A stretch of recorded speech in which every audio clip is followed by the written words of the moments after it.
Chào rồi đấy, chào bây giờ. Nó là thảo lầu tôi cho chỉ sa năng cái thủ thoáng cái nữa kì.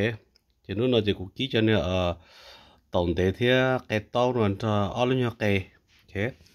Chỉ cũng vào tới khai phát cana này cho lần trước của chó khó đi đó.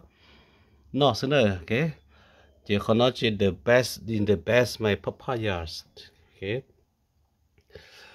Kểเขาđó chỉ có tón tông nữa chỉ bận sự khác thế à chỉ nó chỉ cũng nó rõ mà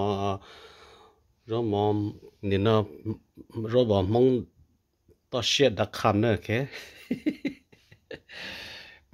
cái tón nó tồn thế đó mà thế đó ở cái mà cá tê tê chả phải chỉ nó như món đa đấy nó món đaอยู่ที่ชาชิชิเชีย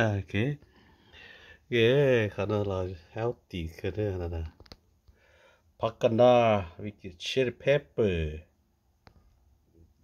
Canas with chili pepper, dry chili pepper.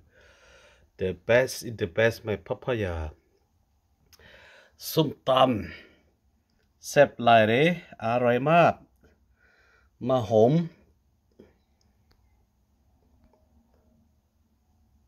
ตำมะฮุ่งนี่แซ่บอีหลีเด้Okay, nó sữa chập bây giờ. Rồi mà ta sẽ nó chỉ nó sữa thao lột tuôn cho. Kinh chỉ tới sẽ cũng qua tao bé già thế này chập bây giờ. Kí tàu để thế lư kí tàu để thế cái tàu đặc cái này. Tu vào tao khó rõ phát cái nào thế chỉ có cho là thế cô tối khó có tón tông là thế này nè cái liên nó có khó xử nó nó sơ chập cái nó sơ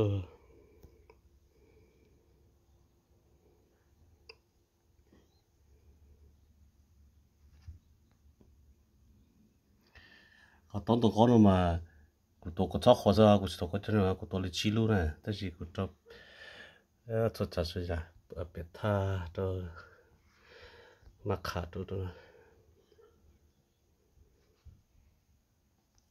สุดยอดright ส้มตำสุดยอดที่สุด